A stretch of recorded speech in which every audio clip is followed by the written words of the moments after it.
wọ́n fẹ́ ká lọ sí orí ọ̀rọ̀ kan tó ṣe pàtàkì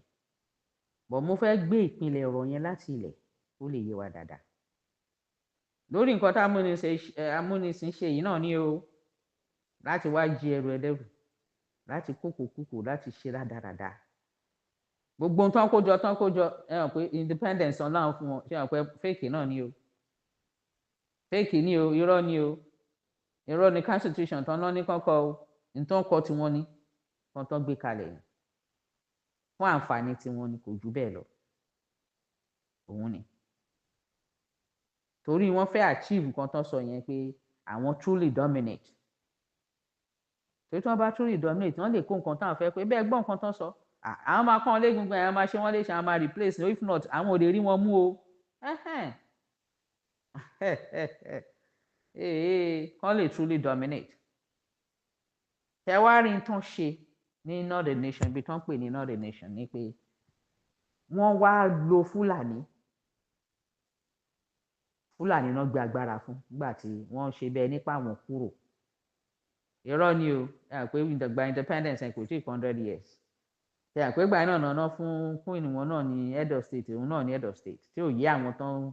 gba independence pé wọ́n gbà wọn ìgbà tán máa lọ fúlàní náà gbé ibẹ̀ fún wọ́n tiẹ̀ bá wọn doctor so many things bíi census bíi gbogbo ẹ̀ ló ṣe jẹ́ pé ibi tán pè ní northern nation yẹn nìkan lágbàáyé ni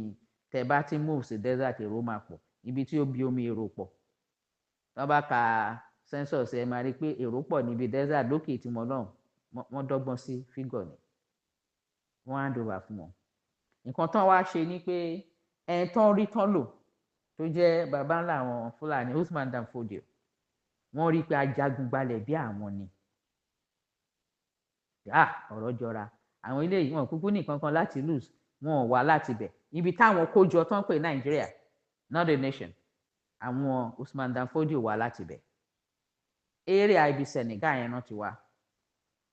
àwọn bàbá ẹ̀ náà migrate wá sílẹ̀ Haúsá ìgbà tó yá mi ò fẹ́ lọ into details sí tiẹ̀ ọ̀rọ̀ tiẹ̀ kọ́ ni mo sọ Usman Dan Fodio mi ò sọ̀rọ̀ ẹ̀ ó ní tí mo fẹ́ lò ń bẹ̀ ń bọ̀ nǹkan tí mo fẹ́ kẹ́kàn mọ̀ ni pé pẹ̀lú iye ọdún tán fi gbé bẹ̀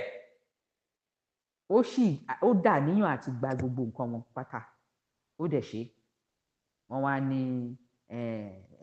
Quran àbí jihad àbí nǹkan ó bá wọ́n ti ní ẹ̀sìn tiwọn ní ilẹ̀ Haúsá kó tó débẹ̀ argument ẹ̀ ní pé bọ́n ṣe ń ṣe ẹ̀sìn ẹ̀kọ́ ló yẹ kán ṣe bọ́ tí yẹn ò kàn mí yẹn kọ́ ni mò ń lọ sórí ẹ̀ ní tí mò ń lọ sórí ẹ̀ ni pé àwọn rí pé irú àníyàn táwọn ní òun náà làwọn Fúlàní yẹn ni ọ̀rọ̀ ẹnu wọn ló sọ bẹ́ẹ̀ o wọ́n bá ní ọ̀rọ̀ ẹnu wọn báyìí òun náà sọ bẹ́ẹ̀ níbẹ̀ gbọ́ tí Usman Dan Fodio ní òun máa move láti desert òun máa gbé ara òun lórí sea òun máa ju Quran sí kí níbo ní sea wà ṣebí south níbí ni agbami wà south níbí lágbami wà pàápàá jùlọ ibi tí ilẹ̀ Yorùbá wà bọ́ Ọlọ́run ò gbà fún kò rí ṣe ìyẹn Usman Dan Fodio but àwọn ní àwọn amúnisìn gbé agbára fún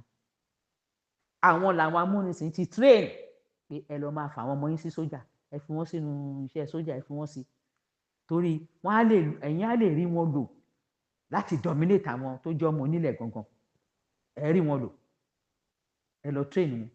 ṣé báwọn gangan náà ń lo military àwọn amúnisìn gangan ló ń lò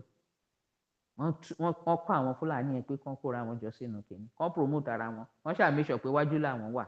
wọ́n ṣe títí tí wọ́n gbé sórí àwọn yẹn pé bọ́ǹtòrò níbo ni wọn ò sí níbikíbi àtọ̀rìnwá ni wọ́n nà àwọn náà jagun gbalẹ̀ ni wọ́n kóńkó ní nǹkan ṣe lóòótọ́ ó wà ń bẹ̀ ilẹ̀ Haúsá ló wà ń bẹ̀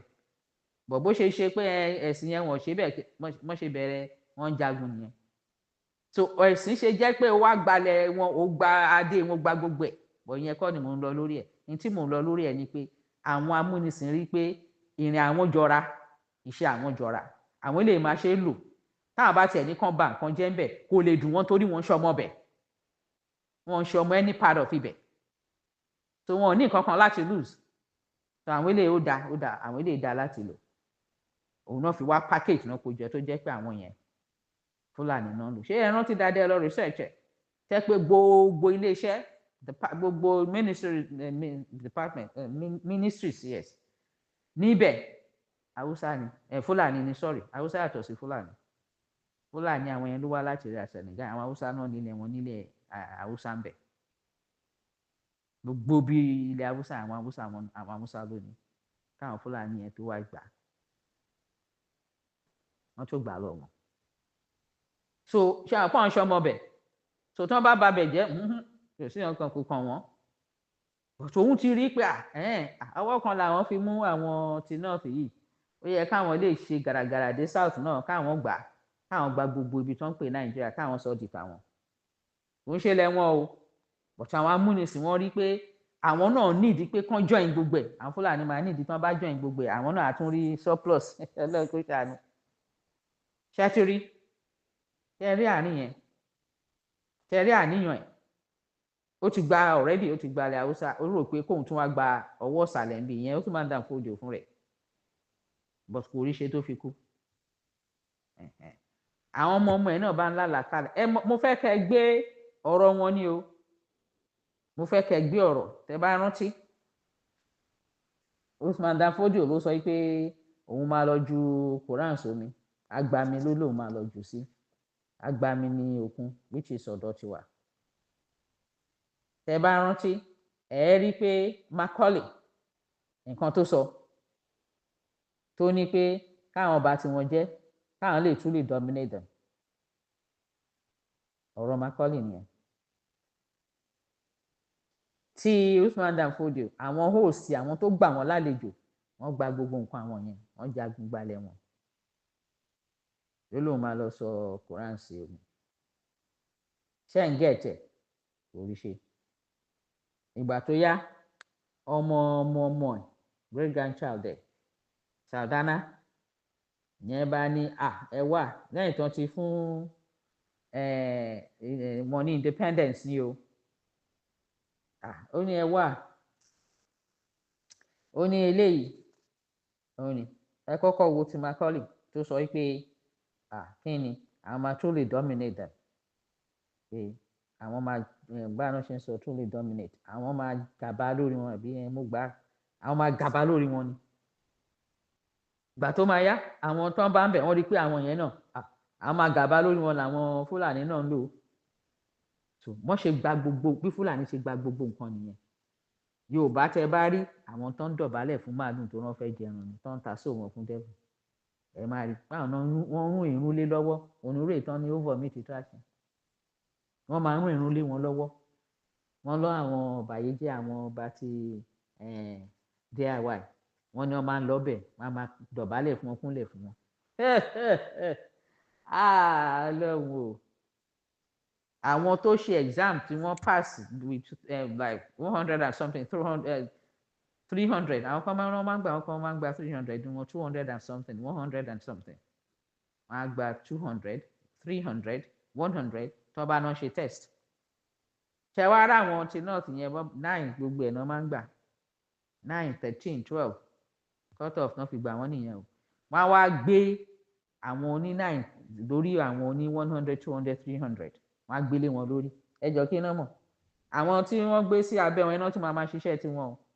but nǹkan tí wọ́n ṣàfẹ́ ṣe ni pé wọ́n fẹ́ kàn dominate níbẹ̀ yẹn so that wọ́n á lè ríṣẹ́ táwọn fẹ́ ṣe máa ṣe lọ wọ́n táwọn fẹ́ kàn á máa kó wọ́n fẹ́ nǹkan tó fẹ́ ṣe nìyẹn so anyway àti ẹ bá rí ẹ lọ research ẹ ní northern nation yóò Fúlàní ló ń control ẹ Fúlàní sẹ́yìn sọ fáwọn èèyàn àgbà yẹn pé tó wà lẹ̀ jù bẹ́ẹ̀ lọ ṣe wù ha torí Fúlàní ẹ gbàgbé ó kọjá bẹ́ẹ̀ ẹ má kà sí ní tẹ́ ẹ mọ̀ ṣé ẹ ti rí ṣé ẹ rí ọ̀rọ̀ wọn ṣé ẹ rí gbogbo ọ̀rọ̀ tó ń sọ àwọn máa truly dominate àwọn máa ṣe ṣé ẹ ti rí wọ́n gbé illegal illusion kalẹ̀ wọ́n pè Nàìjíríà àwọn dẹ̀ need àti continue torí àwọn ti lọ ṣe àwọn fọ́ǹbù àwọn sọ pé àwọn fún wọn ní independence àwọn láti continue àwọn làwọn proxy àwọn Fúlàní yẹn àtọ̀hún rìn wá làwọn náà ajagun gbalẹ̀ làwọn náà wọ́n fi wá lò wọ́n àwọn náà wá wú lórí débi pé àwọn làwọn jẹ́ bọ́ǹtòrò lórí kíni àti kíni ìgbà tí wọ́n máa ṣe independence Amadu Bello náà bá tún sọ tiẹ̀ ló bá ní ẹ rí ibi tí àwọn tíbi tí wọ́n ṣẹ̀ṣẹ̀ sọ ní Nàìjíríà the nation òun náà tún pè nation o bí wípé the new nation bó ṣe pé Nàìjíríà nìyẹn not a nation new nation òun gan mọ̀ wípé is not a nation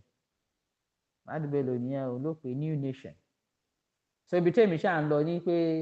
ó ní ìlú tuntun tó ń pè ní Nàìjíríà estate ló yẹ kó jẹ́ fún baba ńlá kó àwọn Usman Dan Fodio pé àwọn dẹ̀ láti ṣe gbogbo nǹkan tó bá gbà káwọn wà ruthless láti rí i pé power ò kò lọ́wọ́ àwọn ó ní àwọn láti pé power gbọ́dọ̀ kò lọ́wọ́ àwọn ṣé mọ̀ pé bí táwọn amúnisìn náà ṣe sọ nìyẹn páwọn láti gbogbo ọ̀nà wípé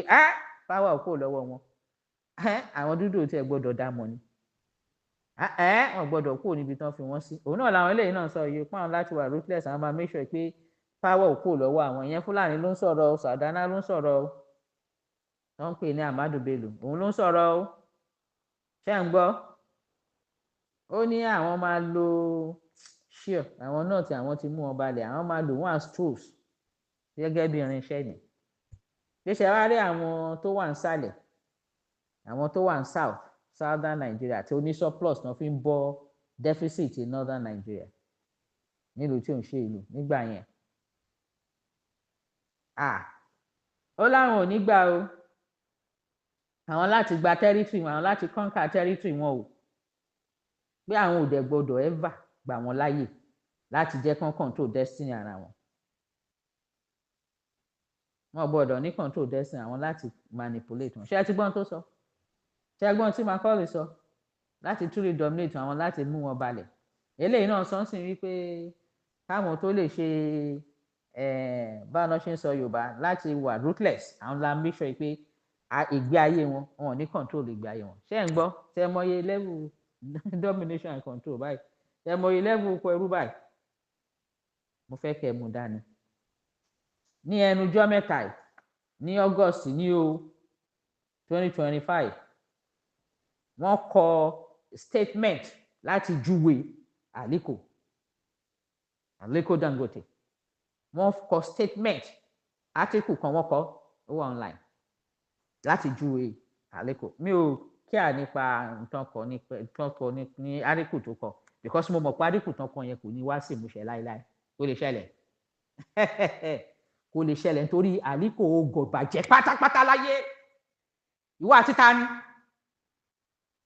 ìwọ ń pe DIY ilẹ̀ Yorùbá ìwọ ń pe mọ́ Nàìjíríà ṣé Nàìjíríà jẹ́lu ni àbò máa lóò mọ̀ nǹkan tó ń ṣẹlẹ̀ báwo ló ṣe jẹ́ investor tó bá jẹ́ pé businessman tó mọ̀ nǹkan tó ń ṣẹlẹ̀ láyìíká ẹ̀ ṣe gbogbo nǹkan tó kó jọjọ èkó ló kó sí tó báwo ló ṣe máa sọ pé ò mọ̀ pa DIY dáná ó ń ṣe investor nìyẹn torí wọ́n tó bá jẹ́ investor gidi gbogbo tó ń ṣẹlẹ̀ láyìíká ẹ̀ lóhun láti mọ̀ gidi ni bí ta ló ń tọ́ta ni ojú ọ̀rẹ́ lójú ògbéraga ṣé mo pa ní copy letter tí a kọ sí tí IYP ọmọ ìran Yorùbá kọ sí company yẹn láti sọ fún ẹ pé orí ilẹ̀ Yorùbá ló wà Yorùbá ò dẹ̀ sí IYP ilẹ̀ IYP ló wà sovereign land ló wà DIY lélẹ́yìí kò dẹ̀ sínú Nàìjíríà mọ́ ebi orí máàpù orí gbogbo ẹ̀ àwa rìnrìn tiwa peace ni peacefully ni peace la fi rìn peace ni logo wa peace ni ìgbà tí ò ti ṣe pé ó di wúhù ha ìyẹn ò yí ẹ ṣe bí wọ́n náà fi truck ẹ wọ́n náà fi kó àwọn èèyàn tẹ́ ń kó ammunition sínú ẹ̀ gbà yẹn tọ́nà náà ṣe fídíò ẹ̀ kí ló ń ṣe yẹn fún sínú company ẹ ní orí ilẹ̀ Yorùbá lórí ilẹ̀ DIY ní sovereign land IYP náà bá ṣe gègèlè lórí gègèlè ṣé mo bọ́ ṣe júwe Aliko wọ́n náà sọ wípé o fẹ́ build Nigerian tí ò ń gbọ́ o seaport Nigerian ṣé ò ń gbọ́ dáadáa Aliko tó ro gbọ́ Yorùbá mo mọ̀ ẹ́ ó gbọ́ Yorùbá dáadáa sùúrù lórí ló dàgbà sí òun ìwọ fúnra rẹ wọ́n sọ fún ẹ wọ́n describe ẹ bẹ́ẹ̀ fún ẹ pé gbogbo àlàmbá àwọn journalist sọ̀rọ̀ náà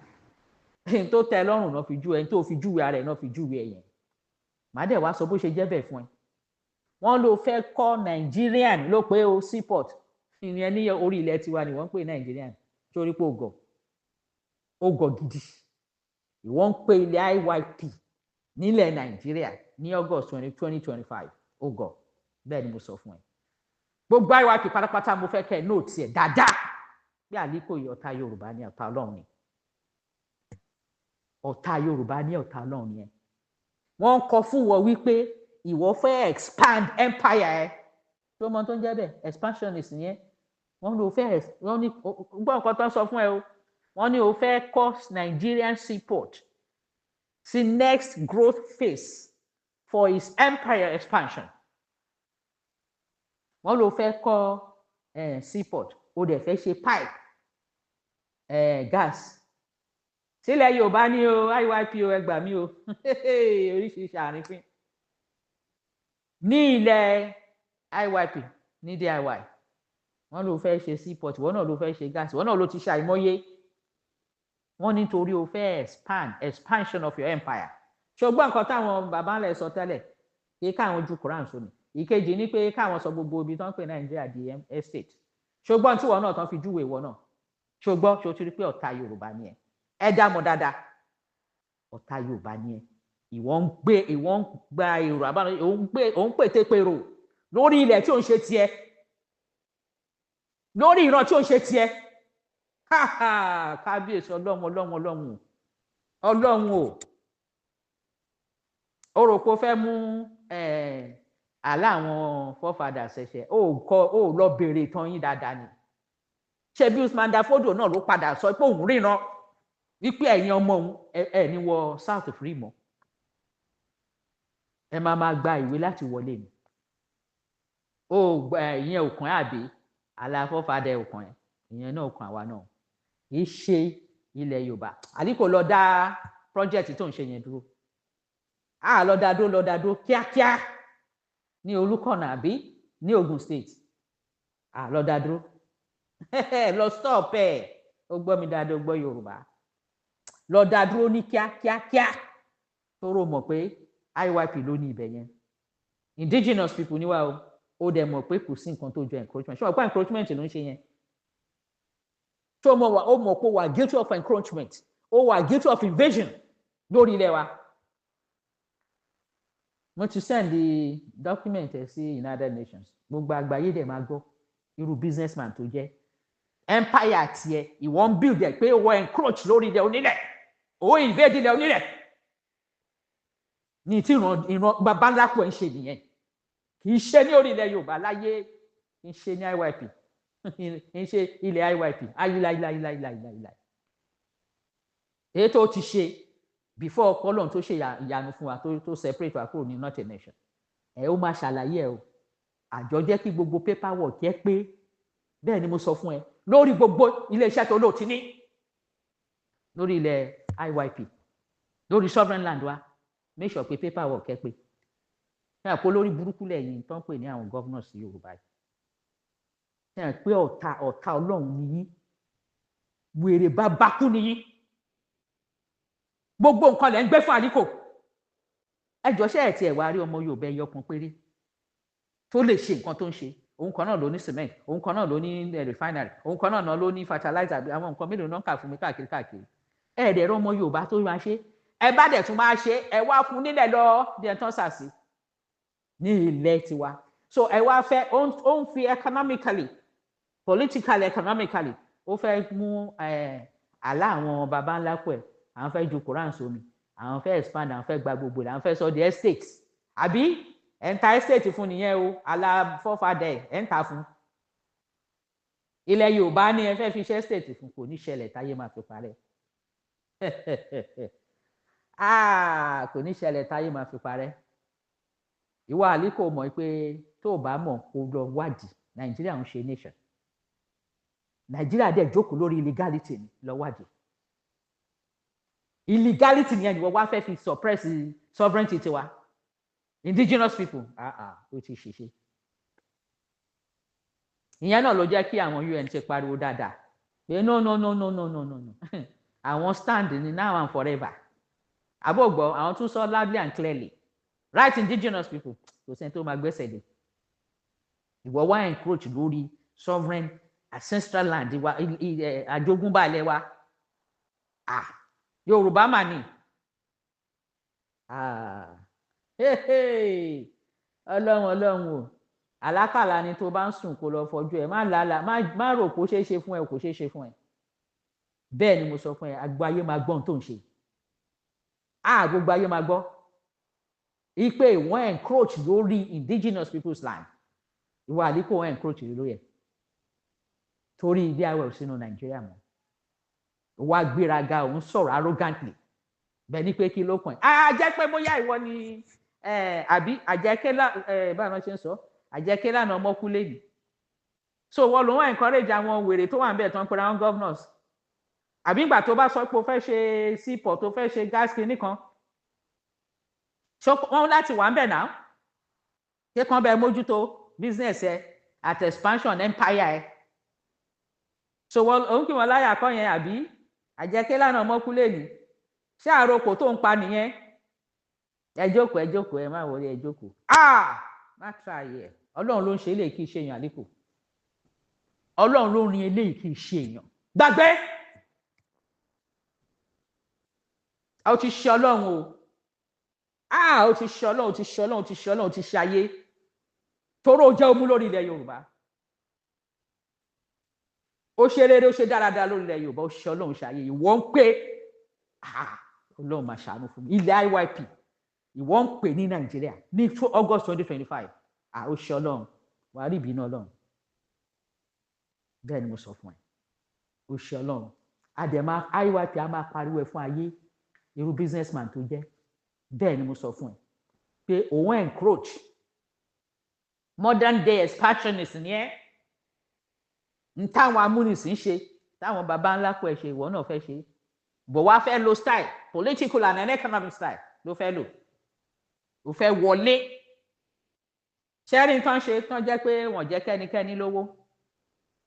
so tán bá dé ṣáà pé mo ṣiṣẹ́ àlàyé mọ́ ṣe máa ń fi drug tán fi máa bàbí kan jẹ́ tán bá fẹ́ dé wọ́n á kàn tà nítakùtà ni àwọn eléyìí náà ti rí i pé òṣìṣẹ́ wà ń bẹ̀ so tán bá dé iye owó tán bá nà sí wọn ni wọ́n á kàn tà ṣé wọ́n ti ìgbà míì wọ́n máa tiẹ̀ pa wọ́n máa oppress wọ́n máa suppress wọn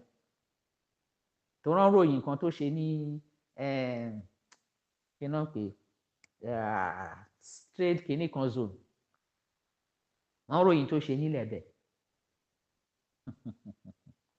ẹ̀yin ọba kan náà tún talẹ̀ fún ẹ̀yin ọba yìí jẹ́ ń talẹ̀ fún ẹ̀rí Yorùbá kankan IYP kankan tẹ́lẹ̀ sọ pé wo mi lè ta bí o IYP ló ní o àwọn náà fẹ́ dá lè ṣe àwọn náà fẹ́ ṣe sìmẹ́ǹtì jàre mi ò lè ta fún ẹ rí yẹn ṣe ṣẹ́rí pé lórí burúkú ni gbogbo ń wèrè ní rore sí àwọn èèyàn ti yín ríre rò sáwọn èèyàn ti yín kábíyèsí omi bàbá mímọ́